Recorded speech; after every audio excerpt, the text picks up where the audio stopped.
Ah, voilà, c'est tout. Alors, je vais partager la présentation et puis nous allons pouvoir commencer. Je vais mettre ça en grand écran, ce sera plus simple. Voilà. Donc, je ne sais pas si vous me connaissez, je me présente rapidement, même si ce n'est pas l'objectif du tout de la conférence, mais c'est mieux quand même que vous sachiez à qui vous parlez, qui vous parle et à qui vous parlez. Donc, moi, je suis Nicole Robert, j'ai 20 ans d'expérience RH dans le secteur public, fonction publique État, fonction publique territoriale, une petite expérience aussi de 5 ans dans l'assurance maladie, et puis encore une plus petite expérience dans le secteur privé, parce que je ne suis restée que 2 ans. Voilà, et j'ai capitalisé, on va dire, 17 ans de recrutement, et j'ai eu l'occasion de recruter vraiment toutes les catégories du A+, au C. Depuis 2017, j'ai quitté le secteur public. Enfin, je l'ai quitté pas vraiment, en fait. Je ne suis plus agent public, mais j'ai créé un cabinet de coaching et de formation RH et management à destination des structures publiques. C'est pour ça que je vous dis que j'ai pas vraiment quitté le secteur public et des structures aussi parapubliques ou des opérateurs privés à mission de service public. Voilà. Et puis, j'ai rédigé notamment le premier guide de la mobilité dans la fonction publique. Je crois que depuis, il y en a eu deux autres. Vous pouvez aller voir sur mon site, il y a quelques podcasts sur le recrutement à destination des agents. Ça peut être intéressant d'avoir des conseils. Et puis, bien évidemment, je fais de nombreuses conférences sur le management, le recrutement, la mobilité et la quête de sens, qui est mon sujet un peu dada. Voilà. Et j'accompagne effectivement les collectivités, les ministères, établissements publics, enfin bref, toutes les structures publiques au sens très large. Voilà, j'ai fait rapidement le tour pour me présenter parce que je veux qu'on aille dans le vif du sujet. Donc, on y va. Alors, notre thématique aujourd'hui, c'est réseauter avec impact, développer un réseau solide pour booster votre carrière. Tout un programme. Donc, oui, il y a une importance du réseautage pour les agents du secteur public. Souvent, c'est perçu comme une pratique réservée au secteur privé. Pourtant, pour les agents du secteur public, développer un réseau solide est tout aussi crucial. Il va faciliter l'accès à des informations pertinentes, il peut ouvrir des opportunités de mobilité interne ou externe, il peut contribuer au partage de bonnes pratiques entre institutions, et donc, dans un contexte où effectivement les missions évoluent, où la collaboration interservice ou interfonction publique est extrêmement encouragée, eh bien, avoir un réseau bien établi, ça devient un atout majeur pour tout agent public. Le réseautage est aussi perçu comme une sorte de d'art mystérieux ou réservé à ceux qui, par chance, ont du charisme, savent faire et réussissent à se faire reconnaître sans effort apparent. Pourtant, je vous rassure, il est bien plus qu'un simple outil de connexion. Il devient un levier stratégique incontournable, notamment pour les cadres, mais aussi pour les agents en évolution de carrière ou en transition, et c'est accessible à tout le monde. Et au final, une fois qu'on a maîtrisé les règles du réseautage, eh bien, ça nous permet d'avoir accès à des opportunités. Ça nous permet aussi de sortir un peu du lot parce qu'on échappe à la majorité des personnes qui souvent ne savent pas utiliser le réseautage. Et parfois, ça peut aussi nous permettre d'accéder au marché caché comment dirais-je, de l'emploi, même si il est vrai qu'il y a quand même beaucoup moins de marchés cachés dans le secteur public que dans le secteur privé, on est d'accord. Il peut y en avoir notamment pour les catégories A+, donc ça peut être intéressant. Au final, avec la digitalisation du recrutement, l'essor de toutes les plateformes professionnelles comme LinkedIn, beaucoup pensent que le réseautage se résume juste à un profil qui va être bien rempli, à quelques interactions en ligne. Pourtant, le réseautage ne se limite pas aux outils numériques, on va voir ça. Il repose au final avant tout sur des techniques précises, un état d'esprit aussi particulier, une préparation rigoureuse. Et au final, il s'agit de créer des relations professionnelles de confiance, basées sur un échange, basées sur de la réciprocité. Il ne faut pas que ce soit que d'un côté. Et ces échanges, ce réseau va pouvoir se révéler vraiment précieux dans l'évolution de carrière, dans le parcours de carrière. Donc, dans cette conférence, nous allons déconstruire les idées fausses qui freinent parfois l'usage du réseautage, l'usage efficace ou la pratique efficace du réseautage. On va identifier les erreurs courantes et l'idée, c'est vraiment de réfléchir à comment mieux structurer sa démarche de réseautage pour qu'elle soit pertinente et que ce soit pour mieux connaître les opportunités de mobilité, que ce soit pour trouver des mentors, des interlocuteurs clés, que ce soit pour favoriser l'échange de bonnes pratiques entre services, entre administrations, entre agents, ou que ce soit tout simplement pour renforcer son influence ou sa visibilité dans son domaine. Et au-delà d'une simple méthode de développement professionnel, le réseautage est un investissement de carrière. Un réseau bien entretenu permet d'accéder à des informations stratégiques, de s'entourer, j'allais dire presque d'alliés professionnels, de bâtir des relations bénéfiques sur le long terme. Et donc, notamment pour nous, agents publics, où les recrutements sont souvent soumis à des processus institutionnels rigoureux, à une forte dimension relationnelle, ben, savoir se positionner, savoir tisser des liens authentiques peut faire la différence. Nous allons voir tout ça. Le réseautage professionnel, c'est donc aujourd'hui, pour moi en tout cas, vraiment fondamental quand on souhaite évoluer, quand on souhaite développer ses compétences ou ses activités. Pour moi, il est vraiment primordial de comprendre ce que c'est le réseautage et comment ça fonctionne. Il faut savoir que 66% des cadres pensent que le réseautage est incontournable pour réussir professionnellement. Les jeunes de moins de 30 ans sont eux aussi encore plus convaincus de l'utilité d'avoir un réseau. Ils sont 86% d'entre eux à considérer que le réseau est indispensable pour faire carrière. Même si l'importance du réseautage ne semble plus utile à démontrer, beaucoup oublient que celui-ci n'est pas que le fruit d'opportunités de rencontres, mais c'est aussi le résultat d'une démarche qui va être construite, d'une vraie stratégie qui demande du temps et qui demande de la réflexion. En effet, identifier, développer, entretenir son réseau, savoir le solliciter, ben, ça demande des efforts, ça nécessite la mise en œuvre d'actions réfléchies, ça nécessite la maîtrise de techniques professionnelles ciblées, et donc ça nécessite d'entamer une réflexion, de mettre en place une stratégie pour optimiser son réseau et adopter une démarche de réseau professionnel qui va être réellement efficace. Que vous soyez en poste, que vous soyez en mobilité, en recherche d'un nouveau poste, ou simplement parce que vous avez envie de renforcer votre positionnement professionnel sans avoir une idée de mobilité ou de bouger, mais juste renforcer votre réseau professionnel, eh bien, l'idée, c'est de récupérer, grâce à cette conférence, quelques clés pratiques, actionnables, pour faire du réseautage un vrai levier pour vous d'évolution de carrière et pour, au final, ne pas être que en mode pilotage automatique, mais être un peu acteur de ce qui va se passer, de ce qui va se passer dans votre carrière, en fait, dans votre parcours. Alors, déjà, comprendre un peu ce que c'est que le réseautage professionnel. Le réseautage professionnel, ça consiste à établir, à entretenir, à développer des relations stratégiques avec des individus qui vont partager des intérêts professionnels communs. Contrairement à certaines idées reçues, il ne s'agit pas d'accumuler des contacts, mais bien de créer le plus possible des liens, on va dire le plus authentique possible et mutuellement bénéfiques. Je dis le plus authentique possible parce qu'on est quand même dans les réseaux sociaux, donc je ne vais pas vous cacher que, par exemple, tous les gens qui sont dans mon réseau, ce ne sont pas des gens avec qui j'ai des relations proches, mais j'ai des relations, en tout cas, euh, d'intimité professionnelle, dans le sens où on a un sujet, au moins un sujet en commun ou un sujet qui fait sens pour nous et qui fait qu'on peut se rassembler sur ce sujet-là.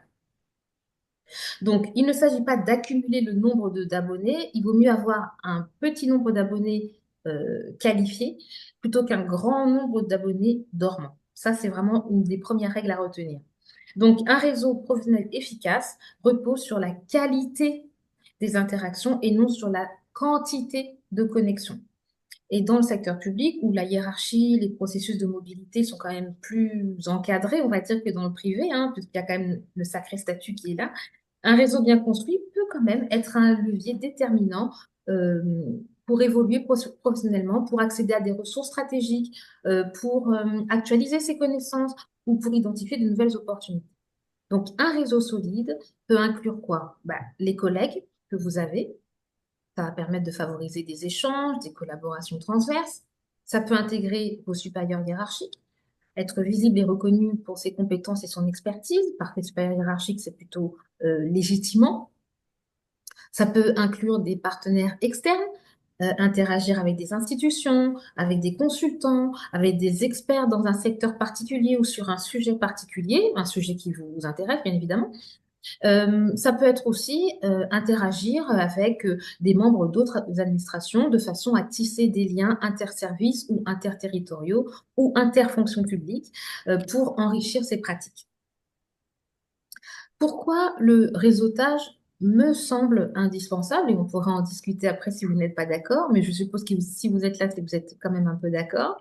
Le réseautage professionnel, c'est vraiment pour moi un levier stratégique, notamment dans un contexte de transformation du secteur public où la transversalité, où la collaboration sont encouragées. Et pour moi, ça offre un certain nombre de bénéfices très concrets.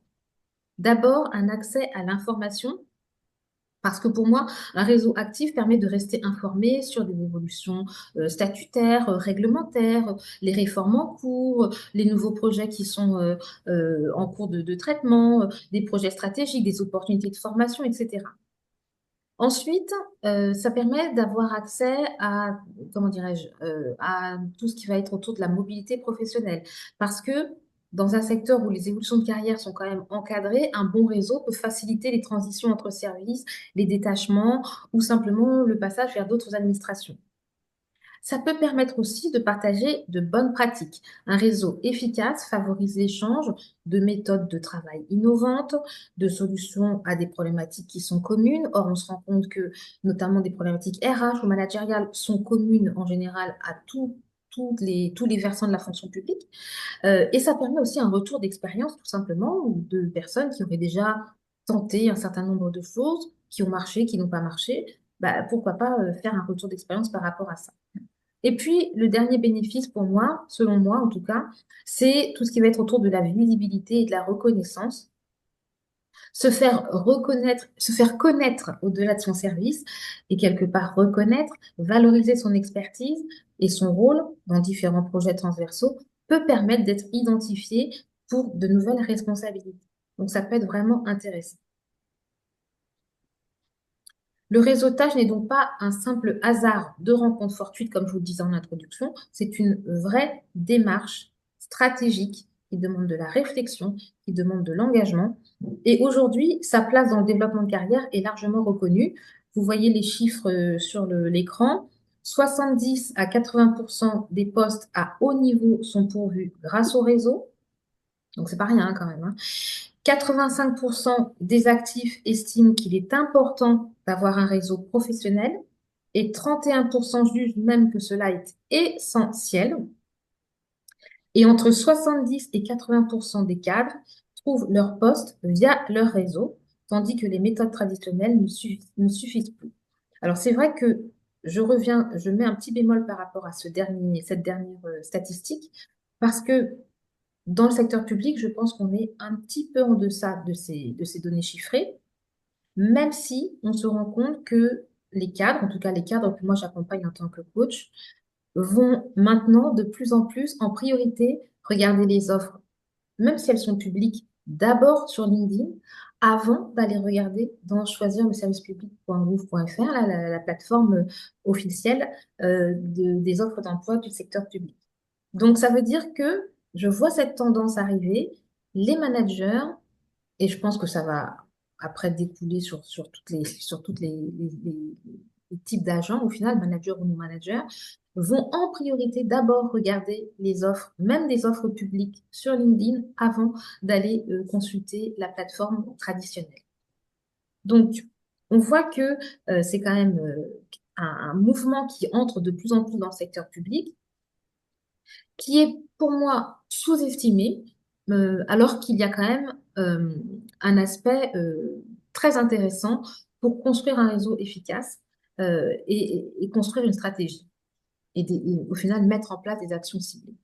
Mais attention, le réseautage, ça n'est pas que les réseaux sociaux. C'est pour ça que le titre était le réseautage et non les réseaux sociaux. Pour moi, bien évidemment, les plateformes type LinkedIn sont des outils extrêmement puissants, mais pour moi, ça n'est pas suffisant. Un réseau, ça se construit aussi dans la vraie vie, avec des vrais humains, hein. Même si sur LinkedIn, on est en contact avec des vrais humains, mais c'est quand même bien de rencontrer les gens. Donc, échanger avec ses collègues, au sein de son service ou avec d'autres administrations, participer à des événements professionnels, des séminaires, des colloques, des formations, s'impliquer dans des groupes de travail interservices pour se rendre visible et créer des connexions, et cette fois-ci des connexions réelles et pas des connexions virtuelles, pour créer des collaborations. Entretenir des relations régulières et sincères avec son réseau existant et pas seulement en période de besoin. Ça, c'est aussi un truc à retenir. On ne va pas contacter son réseau que quand on a besoin, mais on va essayer d'entretenir au long cours le réseau et d'être aussi présent quand le réseau a besoin de nous et pas simplement le solliciter quand nous, on a besoin de lui. Et ça fait toute la différence en termes d'impact par rapport au réseau social sur lequel on est et par rapport au réseau de façon générale. Et puis aussi, tout simplement, euh, comment dirais-je, entretenir le plus de relations possible. Alors, avec des personnes qui ont des intérêts communs par rapport à vous, mais même avec des personnes qui ont des intérêts différents, parce que je trouve que cette diversité enrichit aussi notre point de vue, notre façon de voir les choses. Et puis, au final, c'est le propre des réseaux et du réseautage, c'est que l'ami de mon ami est mon ami. Donc, même si on est avec quelqu'un, on est en contact avec quelqu'un qui est loin de, je sais pas, notre champ professionnel, il peut lui-même être en contact avec quelqu'un qui est proche de notre champ professionnel. Donc, ne vous coupez pas non plus de personnes qui pourraient vous sembler a priori comme ça très loin de vous. Ça peut être intéressant si vous avez envie d'entrer en relation avec ces personnes. Donc, il ne suffit pas, je le répète, d'ajouter des contacts à son répertoire ou d'échanger des cartes de visite. Un bon réseautage, ça va impliquer d'identifier la personne clé dans l'environnement professionnel, de développer et entretenir des relations de confiance et de solliciter son réseau de manière pertinente et dans une logique de réciprocité. Ça, c'est vraiment la règle pour que le réseautage fonctionne. Donc, entamer une réflexion sur votre stratégie de réseautage, sur comment vous voulez mettre en œuvre des actions précises, parce que chacun va le faire au final en fonction de son identité, de sa personnalité. Il y a des personnes qui peuvent être très à l'aise dans des colloques, dans des séminaires, d'autres qui vont l'être un peu moins et qui vont peut-être être plus à l'aise dans des petits groupes. À vous de voir, parce que là je donne des exemples et des conseils très génériques, mais à vous de voir aussi euh, ce qui vous correspond concrètement. Parce que si vous vous forcez à faire, on sentira que c'est du fake et donc ça ne marchera pas. Donc autant faire en sorte que vous soyez aligné avec ce qui vous correspond réellement. Ça, c'est important. Mais ce qu'il faut retenir, c'est que le réseautage, ça n'est plus une option, hein, même quand on est agent public, parce que pour moi, c'est un vrai levier de réussite pour évoluer. Euh, il y a des choses à surmonter, des obstacles à identifier et à surmonter, ça c'est sûr.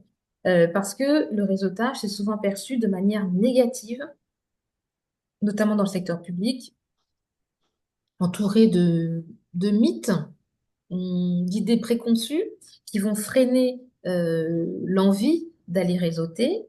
Euh, Pourtant, c'est vraiment euh, quelque chose qui va nous permettre de construire un levier essentiel, comme je le disais. Donc, revoyons un petit peu ces différentes idées reçues et mettons-les par terre. Première idée reçue, le réseautage est inutile. Moi, j'ai parfois des personnes qui me disent non, mais c'est inutile. Et alors, le pire, c'est que parfois, quand je fais des formations pour les recruteurs, ce sont les recruteurs qui me disent le réseautage est inutile. Donc là, je trouve ça très, très archaïque. Ça l'était avant, effectivement. Avant, c'était inutile. Ça l'est de moins en moins parce que, bah, notamment pour euh, les recruteurs publics sont en concurrence avec le secteur privé, sont en concurrence entre eux, entre versants de la fonction publique, mais aussi au sein d'un même versant de la fonction publique, ils sont en concurrence entre eux. Et donc, faire le déni de la nécessité du réseautage, c'est au final se priver en tant que recruteur, par exemple, d'une partie non négligeable de candidats. Donc vraiment, je trouve que c'est complètement archaïque de penser comme ça. Alors, le réseautage est inutile. Effectivement, certains agents peuvent me dire que le réseautage n'apporte pas de bénéfices concrets, surtout quand les personnes essayent de se mettre sur les réseaux et au final se rendent compte qu'il n'y a pas de résultat immédiat. Mais comme je vous le disais tout à l'heure, c'est une démarche au long cours. Donc, c'est pas parce que vous allez vous mettre tout de suite sur les réseaux ou que vous allez commencer à réseauter avec, dans un cercle, je sais pas moi, d'agents comptables ou je sais pas quoi, que vous allez tout de suite avoir des choses qui vont se passer. Il faut laisser le temps de se créer le réseau, en fait. Il faut laisser le temps de créer la relation, de créer le lien. Et au final, un réseau qui est bien entretenu, comme je vous disais, qui ne va pas être sollicité que quand on en a besoin, qui a un côté réciproque, etc., eh bien, ça va être intéressant, mais à long terme. Donc, c'est intéressant de s'y mettre, mais doucement, sûrement. 84% des Français considèrent qu'avoir un réseau professionnel est important dans la recherche d'emploi. 27% jugent même que c'est primordial. Donc l'idée, par rapport à cette idée reçue, c'est vraiment d'avoir une vision à long terme du réseautage en le considérant comme étant une sorte d'investissement dans sa carrière et non comme une démarche avec des résultats immédiats. Il ne faut pas être dans une démarche court-termiste. Deuxième idée reçue, le réseautage, c'est facile et inné. Beaucoup de personnes peuvent penser que le réseautage, c'est une compétence presque naturelle, que certains possèdent et d'autres ne possèdent pas. En réalité, c'est une compétence. Donc, si c'est une compétence, ça veut dire que ça s'acquiert. Ça veut dire que ça se développe avec de la pratique, avec de la persévérance. Et comme le soulignait un expert, je ne sais plus qui avait dit ça, mais je l'ai lu dans un article, j'ai pas retenu le nom de la personne, mais la personne disait, le réseautage, c'est un exercice d'apprentissage. Parce qu'il faut accepter que les premières rencontres ne soient pas toujours fluides et il faut persévérer pour s'améliorer avec le temps. Donc, par rapport à cette idée préconçue, eh bien, participer peut-être à des formations, à des ateliers sur le développement de compétences relationnelles, pratiquer régulièrement pour gagner en aisance et pour justement que ce soit de plus en plus fluide pour vous de réseauter. Troisième idée reçue, le réseautage, c'est du piston. Alors, par rapport à ça, le réseautage n'est pas du piston, ça n'est pas du favoritisme, ça n'est pas du népotisme. Il y a eu un vrai changement de paradigme par rapport à ça. C'est-à-dire qu'effectivement, avant, quand on faisait par exemple appel à son réseau pour avoir un job, hein, pour avoir un emploi, on disait de la personne, ah ben elle est pistonnée. Et puis elle était même mal vue. Maintenant, une autre personne à notre époque fait la même chose, par son réseau réussit à décrocher un job. On va dire, ah dis donc, elle sait bien utiliser son réseau. Donc, vous voyez qu'on n'est plus du tout sur la même vision des choses. Avant, c'était très, très négatif. Maintenant, c'est plutôt quelqu'un qui sait bien utiliser son réseau, tout simplement. Donc, l'idée, c'est que le réseautage, normalement, repose sur des relations professionnelles qui sont basées sur la confiance, sur des compétences, sur de la réciprocité, sur des champs de compétences qui vont être proches. Donc, on n'est pas du tout sur du piston. Euh, et un réseau solide se construit sur la qualité des interactions et non sur des privilèges injustifiés. Donc, c'est pas une recherche de faveur au final. D'accord? Donc, l'idée, c'est de considérer le réseautage comme un moyen d'échanger des connaissances, d'échanger des expériences.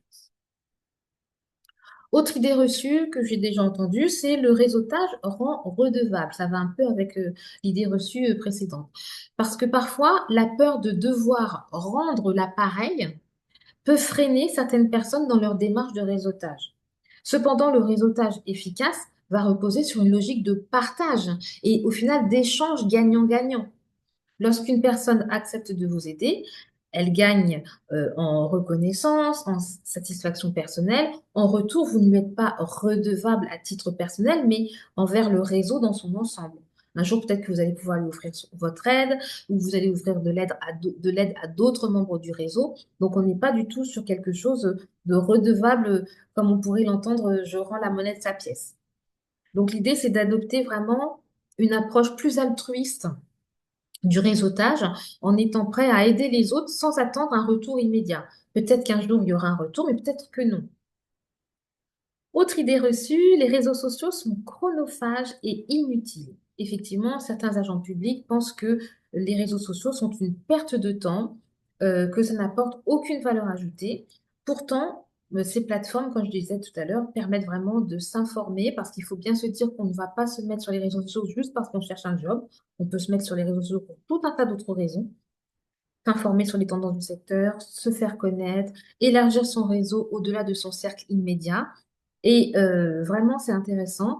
Et il y avait une étude, alors un peu ancienne, mais qui je trouve est assez révélatrice. En 2013, 8% des sociétés de 10 personnes ou plus en France utilisaient les médias sociaux dans leur processus de recrutement, ce qui montre l'importance croissante de ces outils parce que maintenant, ça c'était 2013, maintenant on est à plus de 60%. Donc en 12 ans, ouais c'est ça, en 12 ans, on est passé de 8% à 60%. Hein, c'est pas négligeable, hein. Donc, par rapport à cette idée reçue des réseaux sociaux qui sont chronophages et inutiles, consacrer un temps raisonnable, régulier aux réseaux sociaux professionnels, en les intégrant au final dans une espèce de stratégie globale de développement de carrière. L'idée, c'est pas d'y passer toute sa journée. D'accord? Idée reçue numéro, je sais plus combien, 6 ou 7. Je n'ai rien à dire. Alors ça, beaucoup hésitent effectivement à réseauter, pensant qu'ils n'ont rien d'intéressant à partager. Pourtant, au final, chaque expérience, chaque compétence, chaque point de vue peut enrichir une conversation, apporter de la valeur à son réseau.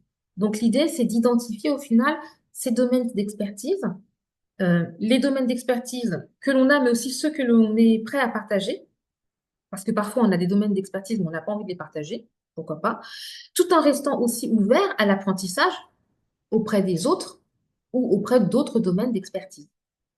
Donc, pourquoi pas essayer de trouver une ligne éditoriale personnelle qui va faire votre identité au final numérique. Partager des ressources utiles, des articles, des études, des bonnes pratiques, relater des expériences professionnelles sous un angle de partage de connaissances ou de retour d'expérience, réagir à des actualités statutaires par exemple, pour montrer son intérêt ou son expertise par rapport au sujet. Autre idée reçue, le réseautage est risqué. La crainte parfois de commettre des erreurs, de nuire à sa réputation, peut dissuader certaines personnes de s'engager dans du réseautage. Cependant, avec une approche qui va être réfléchie, une approche qui va être respectueuse des règles déontologiques, on va en reparler juste après, le risque peut être vraiment minimisé.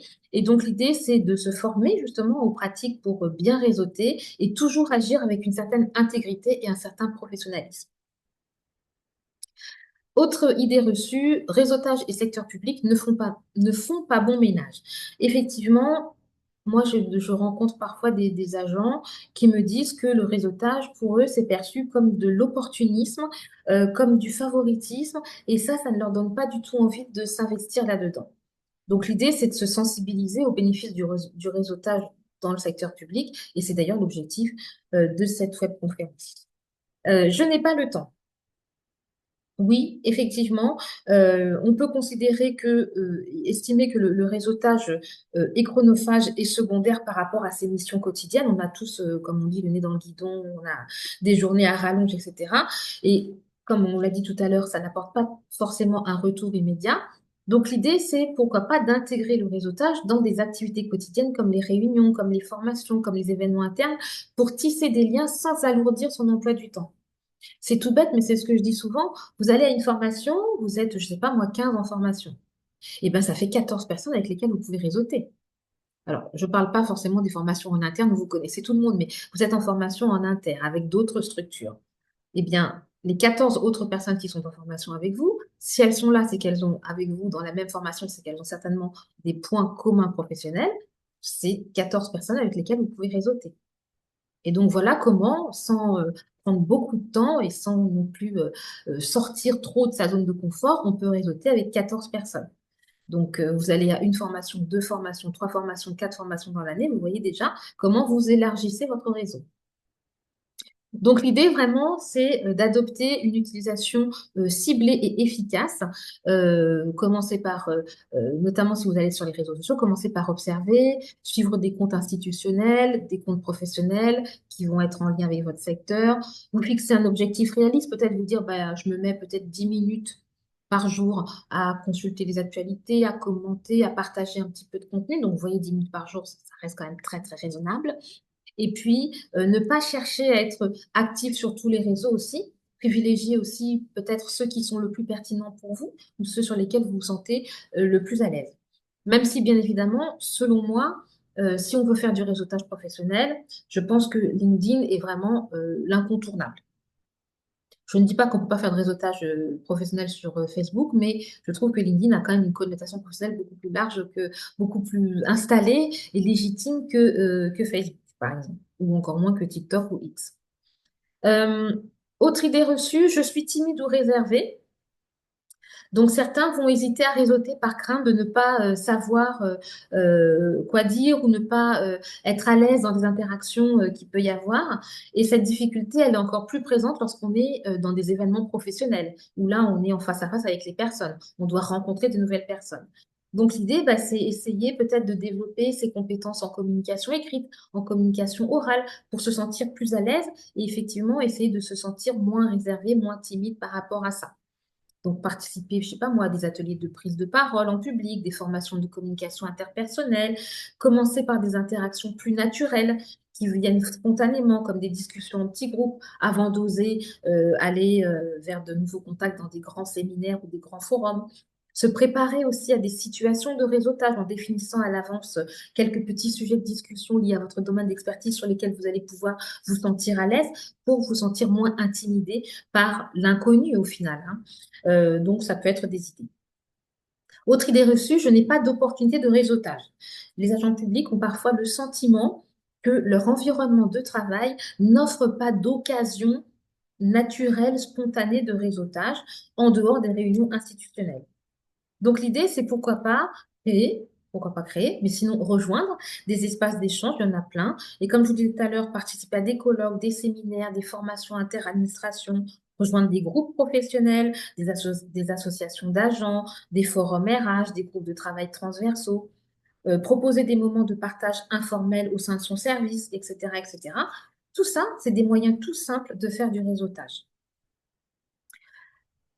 En lien aussi avec ça, certains me disent, bah, moi, j'entretiens un réseau essentiellement interne à mon service ou à mon administration ou à mon cercle habituel personnel. Donc l'idée, je comprends, hein, mais l'idée, c'est vraiment, c'est embêtant parce que ça limite au final l'exposition à de nouvelles opportunités. Donc l'idée, c'est de réfléchir à comment je peux sortir de cette zone de confort pour élargir un peu mon réseau au-delà de mon cercle habituel, de mon petit noyau habituel, se connecter à d'autres collègues, comme je le disais tout à l'heure, interagir avec des groupes et puis participer à des événements. Euh, Autre chose qui arrive aussi, c'est les réseaux ne servent à rien pour ma carrière d'agent public. Au final, moi, j'ai une carrière qui se déroule statutairement. Je vais sur choisir le service public pour trouver mes offres.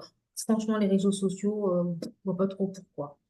Euh, il faut bien comprendre que de plus en plus dans le secteur public, les opportunités professionnelles ne passent plus que par les canaux formels qui étaient avant le concours, les appels à candidature. Maintenant, les réseaux sociaux euh, ont un vrai impact et un recruteur sur trois utilise les réseaux sociaux pour identifier des talents.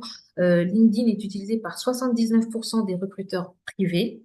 Donc, bien évidemment, je pense que pour le moment, le ratio est plus faible dans le secteur public. En revanche, ce que je vois de plus en plus, c'est que les recruteurs publics vont parfois consulter les comptes, les profils des candidats pendant le processus de sélection. Donc, vous voyez que, mine de rien, le réseautage, les réseaux publics commencent à rentrer quand même dans le secteur public. Euh, Aussi bien côté recruteur que côté candidat. Donc, je trouve ça intéressant vraiment de commencer à s'y mettre. Et comme je le dis souvent, c'est quelque chose qui me semble incontournable et qui va encore plus se développer. Donc, soit on reste sur le quai et on voit le train qui passe, on voit le train, soit tout simplement on monte dans le train et on apprend à le faire. Il y a quelqu'un qui a allumé son micro. Est-ce qu'il est possible de l'éteindre, s'il vous plaît? Merci. Merci beaucoup. Et puis, dernière chose, dans les idées reçues, c'est les réseaux sociaux, c'est antidéontologique. Et oui, en tant qu'agent public, on doit respecter un certain nombre de règles déontologiques strictes, notamment en matière de neutralité, de confidentialité, de devoir de réserve. Donc, certains agents vont peut-être craindre que le réseautage soit perçu comme étant quelque chose de contraire au principe d'impartialité, de transparence, de non-transparence par rapport à ce qui se passe dans le secteur public. Alors, effectivement, pour le coup, je suis d'accord avec vous, il faut être, comment dirais-je, vigilant par rapport à ça. En tant qu'agent public, fonctionnaire ou agent public titulaire, d'ailleurs, je n'aurais pas dû marquer que fonctionnaire, on est tenu de garder une certaine neutralité, même en dehors de son service. Donc, en tant qu'agent public, on ne doit pas dire tout et n'importe quoi sur les réseaux sociaux. On doit apprendre à être particulièrement prudent quand on s'exprime sur les réseaux sociaux. Et alors souvent, pour la petite boutade, je dis, c'est comme les réseaux sociaux, c'est comme les repas de Noël. Il faut éviter 4 sujets. Il faut éviter la religion, il faut éviter la politique, il faut éviter le sexe et il faut éviter les questions d'argent. À partir du moment où vous évitez déjà ces 4 gros sujets-là sur les réseaux sociaux, normalement, vous pouvez quand même communiquer. Et de toute façon, notamment sur les réseaux professionnels, souvent on communique sur des choses qui sont en lien avec notre travail, donc avec notre compétence. Je suis RH, je communique sur un domaine RH. Je suis en com, je communique sur des sujets com. Et voilà, donc là, je vous ai mis comment dirais-je, des petites questions pour vous faciliter un petit peu les choses, pour justement lever cet obstacle de je ne sais pas trop comment je peux communiquer, etc.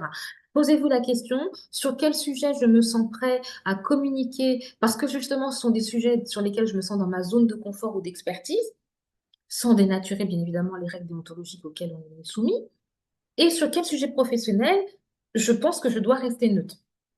Et déjà, rien que vous faire ce petit listing va vous permettre déjà de voir vers quoi vous pouvez vous tourner pour commencer à faire une présence sur les réseaux sociaux.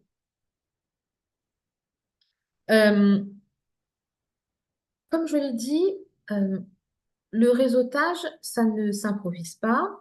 Il repose sur une préparation qui est minutieuse, une stratégie qui va être réfléchie, un état d'esprit qui va être adapté. Et trop souvent, on le voit comme une action ponctuelle, alors qu'il s'agit, comme je disais, d'un investissement à long terme. Un réseau bien construit va vous permettre vraiment de partager des choses très intéressantes. Pour cela, il faut préparer sa stratégie de réseautage. Avant de se lancer dans une démarche réseau, il est essentiel d'avoir une vision plutôt claire et structurée. Un réseautage efficace, pardon, ne se résume pas juste à accumuler des contacts. On doit être aligné avec nos objectifs professionnels. Au final, pourquoi je me mets sur le réseau social? Et pour faire ça, pour préparer sa stratégie, déjà, il faut tourner la page sur son ancien poste, notamment quand on est dans une idée, je me mets sur les réseaux sociaux parce que je cherche un nouveau job. Lorsqu'on est en transition professionnelle, que l'on cherche à évoluer, notre état d'esprit, il est déterminant. Donc, il est essentiel d'avoir une posture positive et tournée vers l'avenir. Donc, on va être sur quelque chose où on a déjà fait quelque part le deuil de la situation passée ou le deuil presque de la situation où on est mais que l'on veut quitter et on est tourné vers l'avenir. Et donc, l'idée, bien évidemment, c'est de ne pas critiquer, notamment sur les réseaux sociaux, son ancien employeur ou son ancien poste. Ça, c'est rédhibitoire. Ensuite, euh, parce que ce que je veux dire par là, c'est que parfois on ne se rend pas compte, mais même dans ce qu'on va écrire, il va y avoir un discours qui va être teinté de frustration, de déception, de colère, de critique, même inconsciente. Donc il faut être attentif par rapport à ça parce que ça nous donne, alors ça décrédibilise certes l'employeur que l'on vient de quitter ou que l'on va quitter, mais surtout ça nous donne à nous une mauvaise image et ça freine la création au final de nouvelles opportunités, de nouvelles connexions.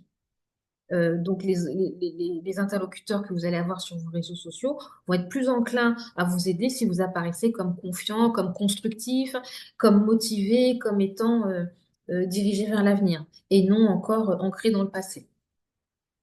Ça veut dire qu'avant d'entamer une démarche réseaux sociaux parce que je cherche un job, il faut être au clair et faire un petit bilan professionnel pour être au clair sur j'en suis où avant de chercher ailleurs. Autre chose qui va être intéressant, c'est définir un projet professionnel clair et convaincant. Un bon réseautage repose sur une demande claire. Si vous ne savez pas ce que vous recherchez, comment est-ce que les membres du réseau vont pouvoir vous aider puisque vous n'avez pas une demande qui est claire? Et pourquoi c'est important d'avoir un projet qui va être clair? Parce que comment dirais-je, lorsque vous sollicitez des gens de votre réseau, la première chose qu'ils vont vous demander, c'est bah, au final, en quoi je peux t'aider? Mais si ça n'est pas clair, bah, au final, vous avez activé un réseau et vous l'avez presque perdu, entre guillemets, parce que vous l'avez activé pour rien, ou alors avec une demande qui est floue. D'accord? Donc, on va définir précisément le type de poste que l'on recherche, les compétences et les expertises que l'on peut mettre en avant, le secteur d'activité et les périmètres qui sont souhaités, les types de missions et les responsabilités que l'on vise, etc. Bien évidemment, quand on est dans une stratégie de réseautage parce qu'on cherche un nouveau job, on va préparer et peaufiner son profil LinkedIn pour qu'il soit vraiment complet et cohérent. Euh, Même si LinkedIn est encore un outil sous-exploité dans le secteur public, je le répète, ça se développe de plus en plus, il devient de plus en plus un incontournable.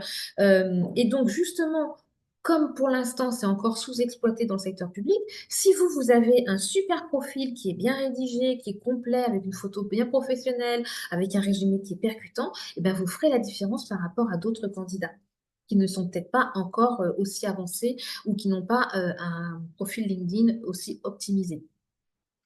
Et pourquoi c'est important? Bah, parce qu'un profil mal rempli, incohérent, bah, ça envoie un signal négatif sur votre professionnalisme, ça freine les opportunités. À l'inverse, un profil qui va être optimisé, ça va faciliter les connexions, ça va renforcer votre crédibilité.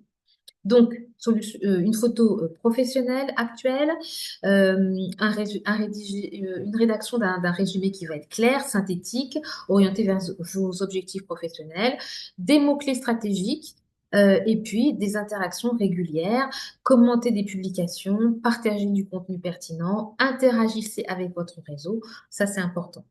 Et puis, autre chose, l'importance des recommandations. Que ce soit du réseautage en physique ou que ce soit du réseautage virtuel, les deux sont importants. Le bouche à oreille est quand même un levier puissant en matière de réseautage. Obtenir une introduction par un contact commun augmente considérablement vos chances d'obtenir une mise en relation de qualité. Que ce soit d'ailleurs lors d'un séminaire ou d'une conférence, ou donc un réseautage en présentiel physique, ou que ce soit des recommandations via LinkedIn, parce qu'on peut aussi recommander des compétences. Et évidemment, si vous avez des recommandations de vos compétences, quelque part, ça donne du crédit aussi à votre profil LinkedIn, ça donne de la légitimité à votre profil LinkedIn. Participer aussi à des événements professionnels, ça, c'est très important, je trouve. Ce sont des occasions précieuses de rencontrer des experts, d'échanger sur des bonnes pratiques, d'élargir son réseau. Donc, ce que j'entends par événement professionnel, c'est conférences, séminaires, formations, ateliers. Soyez proactifs. Ne vous contentez pas juste d'écouter, essayez d'engager la conversation avec les autres participants, voire d'engager la conversation avec la personne qui a animé peut-être ou qui a fait sa conférence. C'est vraiment très intéressant et ça vous permet d'avoir pour le coup des contacts de qualité en sachant que si vous êtes tous dans le même séminaire, c'est que vous avez à minima au moins un sujet en commun. Sinon, vous ne seriez pas là. Donc, on va préparer à l'avance en regardant un petit peu qui vont être les intervenants. On va participer quand il y a cette conférence, ce séminaire, ce colloque, ce forum. On va essayer de poser des questions pertinentes. On va être actif pendant les discussions. On va échanger ses cartes de visite ou se connecter via son compte LinkedIn après l'événement. Et puis surtout, une fois que l'événement est passé, on va suivre la personne et on peut lui envoyer un petit message personnalisé pour continuer le contact, pour maintenir le contact et la relation après la rencontre. Et ça, au fur et à mesure, c'est quelque chose qui va devenir une sorte de routine et que vous allez réussir à mettre en place au fur et à mesure et qui va au final faire grandir votre réseau, mais de façon, j'allais dire, authentique et spontanée. Et au final, c'est pas si compliqué que ça. Même quelqu'un qui est très réservé peut réussir à faire ça petit à petit. Le réseautage digital, c'est un complément au final au réseautage en présentiel, un complément au réseautage dans les colloques, les séminaires, etc. Mais c'est un complément stratégique et incontournable. Il permet de maintenir le contact, d'élargir son réseau au-delà des frontières institutionnelles, d'accéder à des opportunités invisibles via les circuits classiques. Pourquoi c'est intéressant? Ben parce qu'on va avoir une visibilité accrue si on est sur LinkedIn présent. On peut être repéré par des recruteurs, des décideurs, des partenaires du secteur public. On peut avoir accès à de l'information sur les actualités du secteur, anticiper les évolutions. On peut être en interaction continue, échanger, maintenir des relations professionnelles sans attendre un événement physique. Donc, vraiment, on y va. Comment on optimise son profil LinkedIn? Voilà, je vous ai mis les fondamentaux d'un profil percutant. Ça va être une photo professionnelle et un titre bien précis. Un résumé qui est engageant, qui va expliquer votre valeur ajoutée, votre projet professionnel, ou au moins qui va vous permettre de comprendre le fil rouge de votre parcours professionnel. Des expériences qui sont détaillées, qui mettent en avant des réalisations, des compétences stratégiques, des mots-clés bien choisis pour faciliter les recherches. Par exemple, un recruteur va faire une recherche par mots-clés, donc ça peut être intéressant que vous mettiez des mots-clés dans la rédaction de votre profil. Vous pouvez mettre aussi en avant des choses, des publications, des interventions, des articles, des présentations de projets. Et puis les fameuses recommandations dont je vous parlais tout à l'heure, qui permettent d'asseoir votre crédibilité.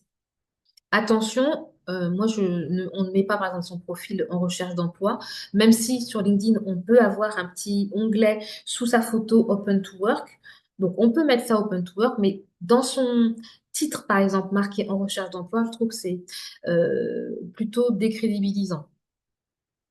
Euh, et puis, l'idée, c'est de faire quelque chose d'un peu dynamique. Donc, c'est pas juste un copier-coller de son CV. Je vous ai dit, on fait un résumé engageant de son parcours. Donc, c'est pas juste, je copie-colle mon CV et je le mets comme ça sur LinkedIn. Il faut le retravailler vraiment pour qu'il soit adapté à LinkedIn. Alors, je vous parle d'optimiser le réseau, votre présence sur les réseaux sociaux, mais peut-être faut-il déjà commencer sur les réseaux sociaux et peut-être faut-il déjà avoir un profil et avoir réduit son profil. Donc, si vous n'avez pas du tout comment dirais-je, de profil, il faut créer votre profil, et ben, on va commencer petit à petit. Donc, on va commencer déjà à avoir une visibilité, donc en créant son profil. On va rédiger sa présentation avec cette petite ligne directrice, qui je suis, ce que je fais, ce que je peux apporter. Et puis mes atouts. Mes atouts, c'est mes compétences, mes expériences. Ça peut être mes valeurs aussi. Au fur et à mesure qu'on commence à avoir de la visibilité, on va dire se familiariser avec le réseau social sur lequel on s'inscrit. Et puis ensuite, petit à petit, on va développer son réseau. Donc, on va commencer à se mettre en connexion avec d'autres personnes, à se mettre en relation. Et puis, pareil, petit à petit, on va commencer à être actif, partager, échanger, être en veille, etc., etc. Donc ça, c'est vraiment important de pouvoir le faire à son rythme. Mais de toute façon, il faut bien commencer quelque part. Et il n'est jamais trop tard. Ne vous dites pas, oh ben, voilà, moi j'ai 55 ans, je suis bientôt à la retraite, il me reste plus que 10 ans à travailler, donc non, il n'est jamais trop tard. Et on peut être à la retraite et être sur LinkedIn, il n'y a aucun souci, bien évidemment. Euh, afin d'avoir un profil qui va être optimisé, eh bien, l'idée, c'est vraiment d'interagir et d'avoir quelque part des stratégies digitales efficaces.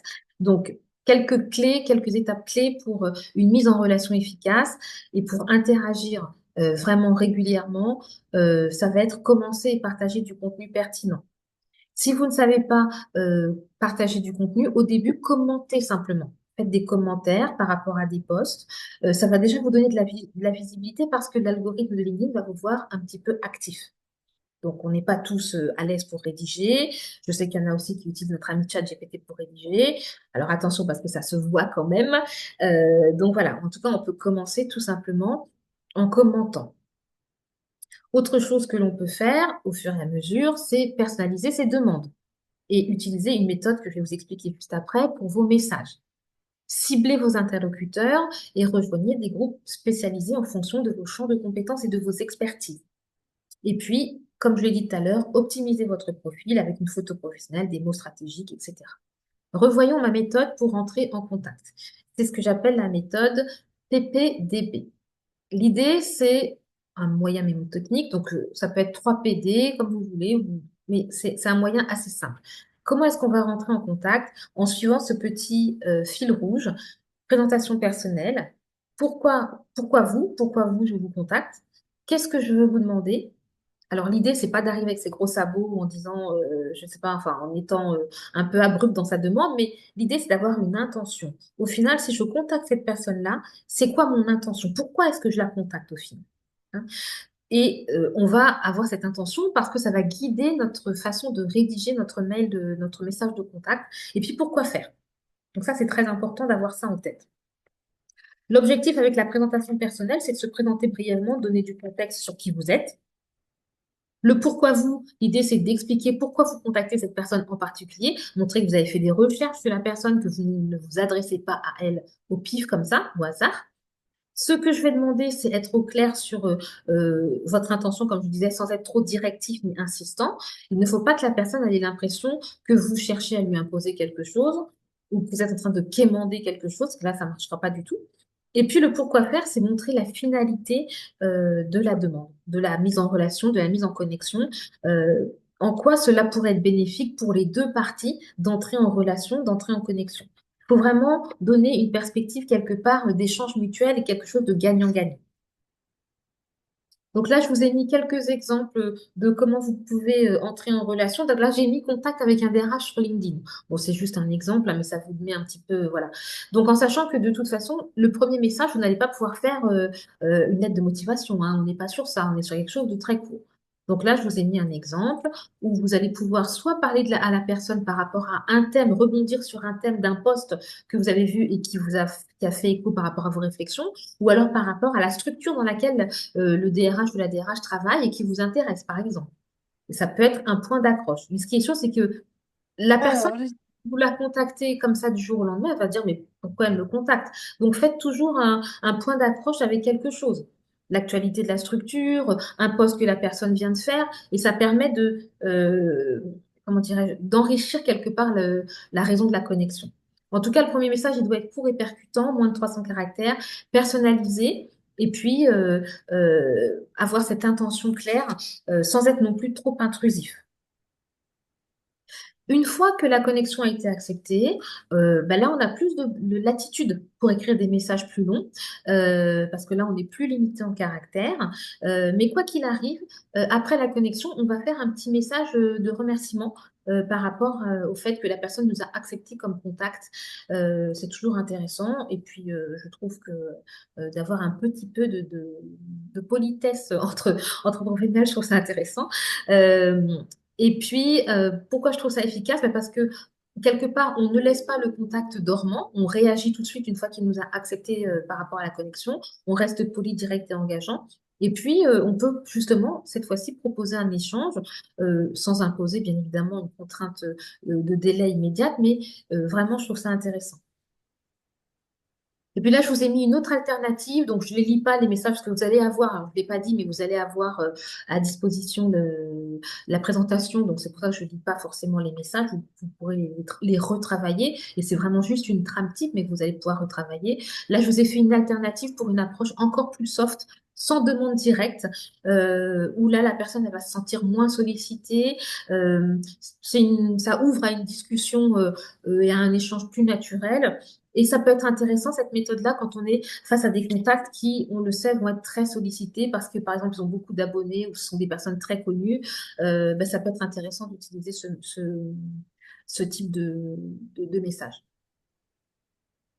Résumé au final des bonnes pratiques pour réseauter efficacement sur LinkedIn, bah, des invitations personnalisées et courtes, utiliser la fameuse méthode PPDP en version ultra condensée, puisqu'on a dit que effectivement on est limité en termes de nombre de caractères. Si le contact accepte, enchaîner avec un message de suivi pour ne pas laisser le contact dormant, et puis privilégier une approche la plus naturelle possible et bienveillante. Ça, c'est important. Et puis, une fois que, effectivement, on a créé notre réseau, enfin, on est sur les réseaux sociaux, on commence à être un peu actif, bah, le problème, c'est la perdurer, en fait. C'est de continuer à rester actif et de rester visible. Donc, comment on va faire ça? Eh bien, on va rejoindre des groupes professionnels pour échanger sur des problématiques RH, managériales, transformation publique, etc., ou en fonction de vos domaines d'activité, partager des articles, analyses liés à l'enjeu du secteur dans lequel vous travaillez, réagir aux publications d'autres professionnels, mais le faire régulièrement en fait, hein. Mais si vous le faites, je sais pas, 10 minutes par jour, ça fait, ou 10 minutes par jour, on va dire 3 fois par semaine, ça fait quand même une certaine régularité. Et c'est intéressant. Et puis, faire aussi de la veille stratégique, suivre des structures publiques, des experts, des réseaux sociaux spécialisés, ça peut être vraiment intéressant pour garder cette veille, être contributif, rester visible parce que l'algorithme voit que vous avez régulièrement de l'activité, même si vous ne postez pas, vous avez de l'activité parce que vous êtes dans un groupe qui poste, parce que vous commentez, etc., etc. En résumé, l'idée, c'est d'avoir un profil optimisé et stratégique, une mise en relation réfléchie et personnalisée, une activité régulière et pertinente. Et très franchement, il vaut mieux être une fois par semaine ou une fois tous les 15 jours, mais le faire tous les 15 jours ou toutes les semaines, plutôt que de le faire une fois, et puis on a oublié, dans 3 mois, on se remet, et puis après, on le fait pendant 3 jours ou 4 jours, et puis après, on oublie, etc. D'accord? Il vaut mieux cette régularité, cette activité même si vous n'êtes pas, on ne vous demande pas de devenir des influenceurs, mais voilà, d'avoir une activité régulière.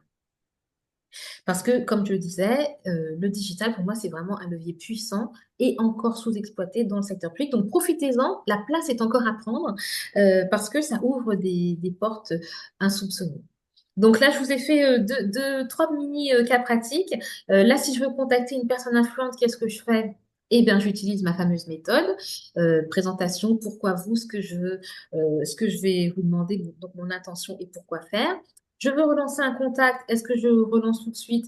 Non. J'ai envoyé un message à quelqu'un. Je vais attendre 10-15 jours et revenir après vers la personne euh, sans insistance, bien évidemment.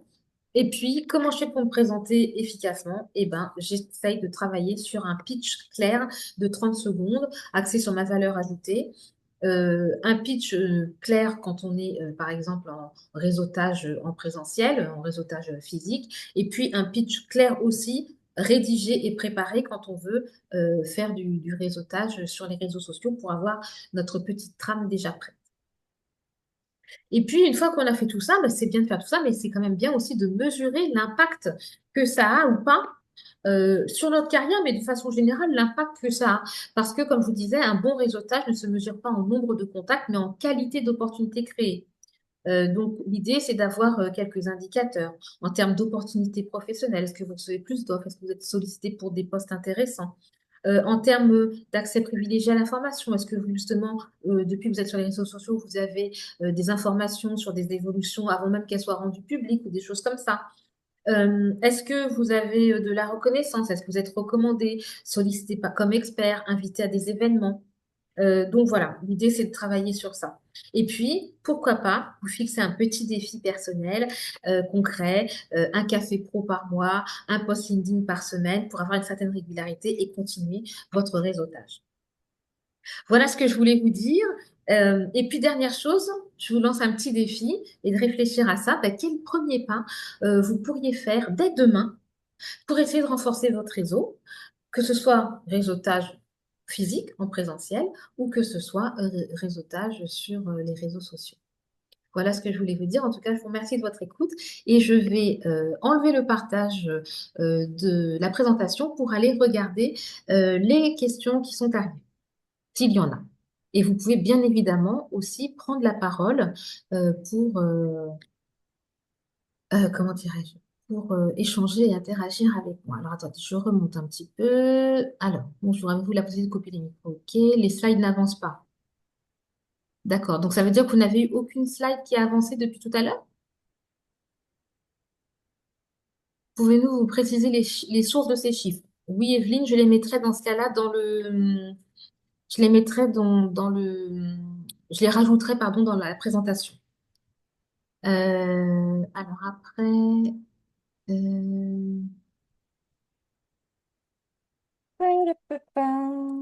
pouvez-vous nous préciser? D'accord, moi je suis de catégorie B. Merci de ne pas s'adresser qu'au A, s'il vous plaît. N'oublions pas qu'il y a 3 catégories pour l'instant. Oui, alors j'entends bien. Oui, oui, tout à fait.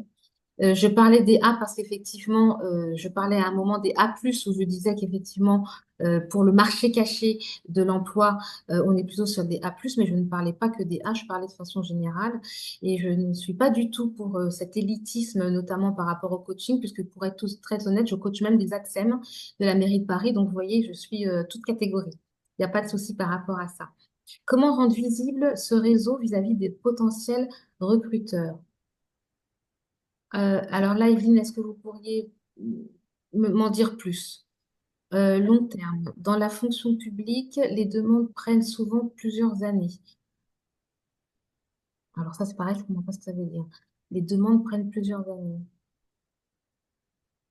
N'hésitez pas à prendre votre micro pour m'expliquer ce que ça veut dire parce que je ne suis pas sûre d'avoir compris. Les employeurs publics peuvent-ils recruter via les réseaux sociaux sans suivre une procédure de recrutement classique? Alors, qu'est-ce que ça veut dire recrutement classique? Il y a quand même une obligation légale de parution de l'offre. Oui, alors on est d'accord. Il y a une parution sur choisir le service public. Est-ce qu'on pourrait considérer qu'un employeur qui fait paraître son offre uniquement sur ce réseau remplit cette obligation? Alors, c'est pas ce que j'ai dit, hein. J'ai dit que très souvent, l'offre paraît sur choisir le service public. Et d'ailleurs, elle paraît aussi généralement sur le site institutionnel de la structure, mais elle va paraître aussi sur LinkedIn. Et la tendance que je vois, ce sont effectivement des personnes qui vont maintenant d'abord regarder les offres sur LinkedIn avant même d'aller regarder, donc des personnes, des agents publics, hein, qui vont aller regarder les offres d'abord sur LinkedIn avant même d'aller regarder les offres sur choisir service public. Mais je suis d'accord avec vous, je pense que juridiquement, l'employeur qui ne mettrait que l'offre sur LinkedIn ne remplirait pas son obligation. Y a-t-il des réseaux sociaux professionnels autres que LinkedIn? Bah, avant, il y avait Viadeo, mais enfin, c'est vraiment moribond. Et c'est vrai qu'au début, quand il y avait Viadeo, il y avait beaucoup de structures publiques qui s'étaient mises dessus parce que c'était une plateforme française. Et maintenant, très franchement, moi, je n'en connais pas d'autres que LinkedIn. Mais si certains en connaissent, euh, ben, n'hésitez pas à les mettre dans le chat. Alors, si on résume avec le recours de plus en plus important au réseau, le risque n'est-il pas de réseau égale pas de poste, ce qui aurait pour effet de laisser sur le quai des profils malgré tout intéressants? Ah oui, ça c'est un vrai sujet. C'est pour ça que je pense que même si on n'aime pas les réseaux sociaux, il faut quand même s'y mettre. Après, chacun s'y met avec sa personnalité, parce que comme je le disais, il y a quand même quelque chose en termes d'authenticité aussi. Sinon, ça fait vraiment fake et on le sent. Mais oui, ça peut être un risque, effectivement. Pouvez-vous rappeler les 4 sujets tabous à éviter pendant le repas de Noël? Voilà, quelqu'un a répondu. Argent, politique, religion, sexe. Comment faire lorsque notre poste ne nous permet pas de participer à des colloques ou des séminaires? Eh bien, il ne faut pas hésiter à faire ça sur son temps personnel. Vous avez sur WizEvent des événements, etc. Donc, des mairies qui peuvent organiser des choses, des missions locales. Voilà, il faut essayer de voir comment vous pouvez quand même essayer d'avoir des activités. Ça peut être en dehors du travail si effectivement vous n'avez pas de possibilité. Après, même si vous n'avez pas de possibilité d'assister à des colloques, des séminaires, vous assistez quand même, j'espère, à des formations. Et donc déjà, les formations, comme je vous disais tout à l'heure, ben, vous êtes avec 14 personnes, ben, ça fait 13 personnes avec qui vous pouvez réseauter. Qu'appelez-vous photo professionnelle? Alors la photo professionnelle, c'est pas la photo de vacances, c'est pas la photo Snapchatée, c'est pas la photo où j'ai découpé, où j'étais avec ma famille, etc. C'est une vraie photo professionnelle. Et ça, c'est important d'en avoir une. Alors parfois, les gens me disent, mais ça coûte cher. Moi, le truc que j'ai, et c'est comme ça que je fais moi je fais des photos professionnelles allez, tous les 2 ans, 2 ans et demi, parce que mine de rien, tout le monde vieillit, donc il faut avoir des photos qui nous ressemblent quand même. Eh bien, je passe par Groupon. En fait, via Groupon, vous savez, l'achat groupé, bah, vous pouvez avoir des photos professionnelles avec un photographe professionnel. Et pour les femmes, même parfois du maquillage, qui est compris dans la prestation. Eh bien, moi, j'ai des photos professionnelles pour 30 euros. Donc, 30 euros pour avoir une photo qui tient la route, avec quelque part un coaching aussi pour bien se tenir, parce qu'on n'est pas forcément très à l'aise devant un studio photo, etc. Et que je vais garder pendant 2 ans à 30 euros, je pense que ça vaut le coup d'investir. Alors, je continue sur les questions. Alors, tout marchait bien. Comment obtenir les fameuses recommandations? Eh bien, il faut les demander en fait. Euh, il faut les demander parce que surtout dans le secteur public où on n'est pas encore très à l'aise avec tout le fonctionnement des réseaux sociaux, il faut demander, vous quittez un poste par exemple, vous demandez si votre chef, oui, votre chef peut, comment dire, recommander votre compétence, je sais pas moi, par exemple RH ou votre compétence compta ou j'en sais rien, mais ça se demande. Tout marchait bien, d'accord, ça s'est bien déroulé, ok. Merci, je dois vous quitter. Merci pour votre présentation très riche. Merci pour la suite de la photo. Je vous en prie, Evelyne. Est-ce qu'il y a d'autres choses? Non. Est-ce que certains veulent prendre la parole, dire quelque chose, poser une dernière question? Nous avons encore 7 minutes. Non, est-ce que c'est clair? Des réactions peut-être par rapport à la présentation, des choses qui vous étonnent, des choses sur lesquelles vous êtes contre? Vive la diversité et le fait qu'on puisse avoir des échanges constructifs et pas forcément qu'on soit tous d'accord. Il n'y a pas de souci. Non?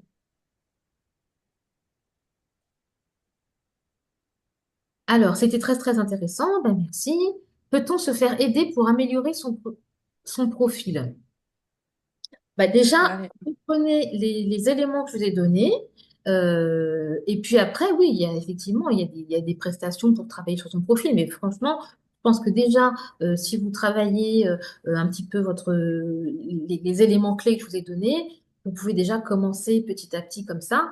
Après, oui, il y a certainement des coachs vous savez, il y a des coachs pour tout, hein. Il y a des coachs en rangement, des coachs love, des coachs ceci, des coachs cela. Il y a certainement des coachs pour travailler et améliorer son profil. Moi, quand je fais des coachings de mobilité, donc d'agents que j'accompagne comment dirais-je, pour leur mobilité professionnelle ou d'agents qui sont en transition, on va aussi regarder le profil et on essaie de l'améliorer en fonction de l'état des lieux. Merci à vous, je vous en prie, je vous en prie. Ok. Je pense que j'ai vu toutes les questions, toutes les réponses. Je pense que j'ai donné tout. C'était très riche. Merci beaucoup, Nicole. Ah ben Laure est là, je pensais qu'elle n'était pas là. Merci pour cette présentation. Eh bien, je vous en prie. Donc, si nous avons fait le tour, une dernière chance de poser une question? Non. Alors, je vais arrêter l'enregistrement.